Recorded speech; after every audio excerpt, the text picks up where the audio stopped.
मेरे श्रोतागण एवं दर्शकगण, मैं एडवोकेट के बी सिंह आपका स्वागत करता हूं। आज मैं आपके समक्ष BNSS की धारा 96 के बारे में बताऊंगा, उसके बारे में वर्णन करूंगा। आप लोग ध्यानपूर्वक सुनें।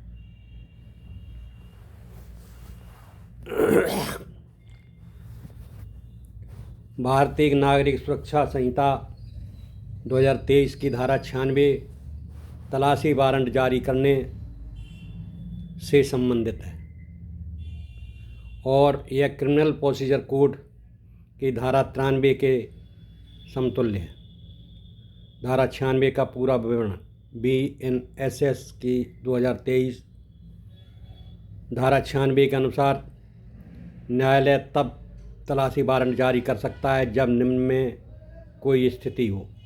नंबर 1, धारा 94 या 95 के अंतर्गत जिस व्यक्ति को सम्मन, आदेश या अपेक्षा भेजी गई हो, उसके बारे में न्यायालय को यह विश्वास हो कि वह मांगे गए दस्तावेज या वस्तु को प्रस्तुत नहीं करेगा या करने की संभावना नहीं है।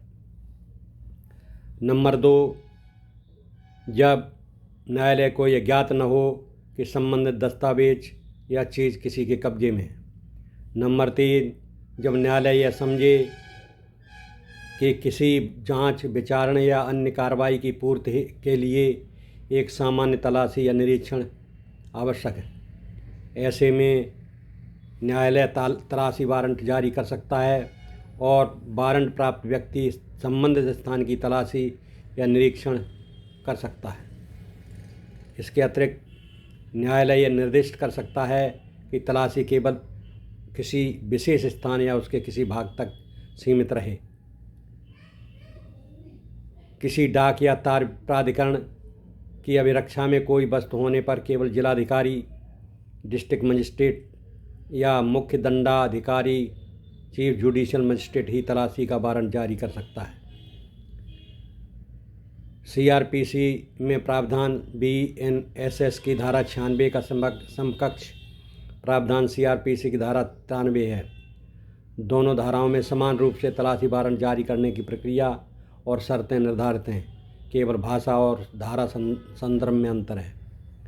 व्यवहारिक उदाहरण के रूप में, यदि किसी व्यक्ति को वित्तीय धोखाधड़ी से संबंधित दस्तावेज प्रस्तुत करने के लिए सम्मन जारी किया गया है और वह ऐसा नहीं करता है तो न्यायालय धारा 96 1A के तहत तलाशी वारंट जारी कर सकता है। इसके आधार पर पुलिस घर या कार्यालय की तलाशी लेकर वे दस्तावेज जब्त कर सकती है। संबंधित केस लॉ, यद्यपि अभी तक धारा 96 पर कोई प्रमुख नया निर्णय नहीं आया है, परंतु इसका समकक्ष CRPC की धारा 93 संबंधी कई न्यायिक दृष्टांत हैं। Number 1, BK Kuttan Pillai versus Ramakrishnan AIR 1980 SC 185। Supreme court ने कहा कि तलाशी वारंट गंभीर शक्ति है और जो केवल न्याय संगत कारणों पर ही जारी की जानी चाहिए। Number 2, state of Maharashtra versus Tapas D न्योग्री 1999 7 SSC 685। न्यायालय ने स्पष्ट किया कि बैंक खाते भी तलाशी योग्य थिंग माने जा सकते हैं यदि वो अपराध से संबंधित हैं। डिस्ट्रिक्ट मजिस्ट्रेट 3 वर्सेस कन्हियन AIR 1966 SC 1614। तलाशी वारंट तभी वैध है जब न्यायालय ने पर्याप्त कारण दर्ज किया हो। इन निर्णयों का अनुपालन BNSS की धारा 96 के अंतर्गत भी समान रहेगा, क्योंकि इसका उद्देश्य और प्रक्रिया वही है। सार, BNSS 2023 की धारा 96 न्यायालय की उस स्थिति में तलाशी वारंट करने का अधिकार देती है जब दस्तावेज या वस्तु प्रस्तुत न की जाए या अज्ञात हो या जांच के हित में सामान्य तलाशी आवश्यक हो। यह धारा न्यायिक नियंत्रण में तलाशी संबंधी प्रक्रिया को वैधानिक रूप देती है। CRPC की धारा 93 का समकक्ष आधुनिक संस्करण है। धारा 96 की अब मैं आपको कानूनी तत्व बतलाता हूँ। भारतीय नागरिक सुरक्षा संहिता की धारा 96 के तत्वों का कानूनी विश्लेषण उसके उद्देश्य, पूर्व शर्तों, न्यायिक विवेक और सीमाओं के आधार पर किया जा सकता है। यह प्रावधान न्यायालय को तलाशी वारंट जारी करने का अधिकार देता है और क्रिमिनल प्रोसीजर कोड की धारा 93 के समकक्ष है। उद्देश्य: धारा 96 का मुख्य उद्देश्य यह सुनिश्चित करना है कि अपराध की जांच, विचारणा या अन्य कार्रवाई के लिए आवश्यक दस्तावेज या वस्तु प्राप्त की जा सके जब वह स्वेच्छा से उपलब्ध न हो। इस धारा के तहत न्यायालय केवल तभी तलाशी वारंट जारी करता है जब उसे यह विश्वास हो कि उसके बिना न्याय दिलाना संभव नहीं होगा। आवश्यक पूर्व शर्तें: धारा 96 की उपधारा 1 3 वैधानिक परिस्थितियों को निर्दिष्ट करती है जिनमें तलाशी वारंट जारी किया जा सकता है। नंबर 1, न्यायालय को विश्वास हो जिसे धारा 94 या 95 के अंतर्गत सम्मन आदेश दिया गया है वह मांगी गई वस्तु प्रस्तुत नहीं करेगा।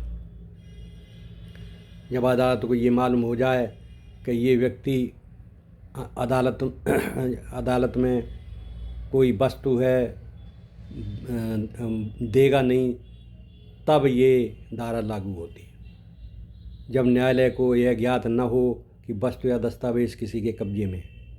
नंबर 3, जब न्यायालय यह समझे कि जांच या कार्रवाई के प्रयोजन की पूर्ति सामान्य तलाशी या निरीक्षण से होगी।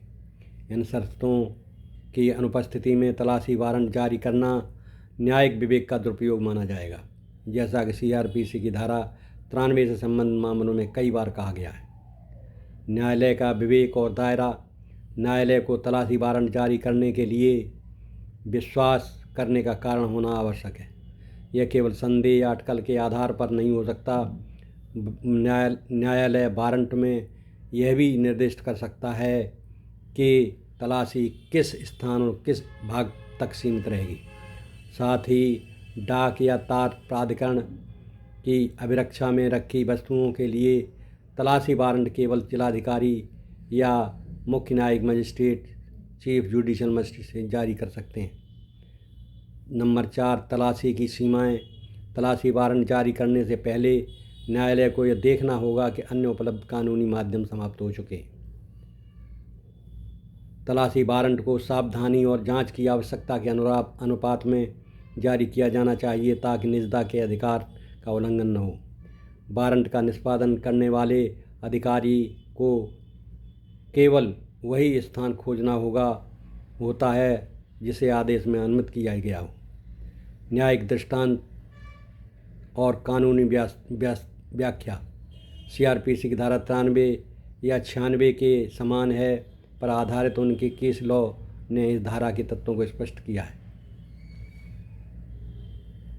BS Kuttan Pillai versus Ramakrishnan 1980 CIR 185 तलाशी वारंट जारी करना गंभीर शक्ति है और इसे तभी प्रयोग में लाया जाना चाहिए जब पर्याप्त कारण मौजूद हो। स्टेट ऑफ महाराष्ट्र वर्सेस तपास डी न्योगी 1999 7 SCC 685 बैंक खाते जैसे दस्तावेज भी इस श्रेणी में आ सकते हैं। इन निर्णयों के सिद्धांत जब BNSS के समान रूप से लागू होंगे। कानूनी स्वरूप और विश्लेषण: धारा 96 न्यायालय को यह अधिकार देती है कि वह न्यायिक निगरानी में तलाशी की अनुमति प्रदान करे। यह धारा व्यक्तिगत स्वतंत्रता और राज्य शक्ति के बीच एक संतुलन स्थापित करती है, जिससे न तो अपराधी साक्ष्य छिपा सके और न ही नागरिक के अधिकारों का दुरुपयोग हो। कानून दृष्टि से धारा 96 एक न्याय संगत की गारंटी देता है जो तलाशी वारंट के वैधता, सीमा और उद्देश्य की संवैधानिक सिद्धांतों के अनुरूप हो। इस प्रकार आपने देखा, सभी तत्व मैंने बता दिए हैं धारा 96 के, BNSS के, और केस लॉ भी इस संबंध में जो हैं वो भी बता दिए। अब मैं धारा 97 के संबंध में अगले वीडियो में बताऊंगा। धन्यवाद।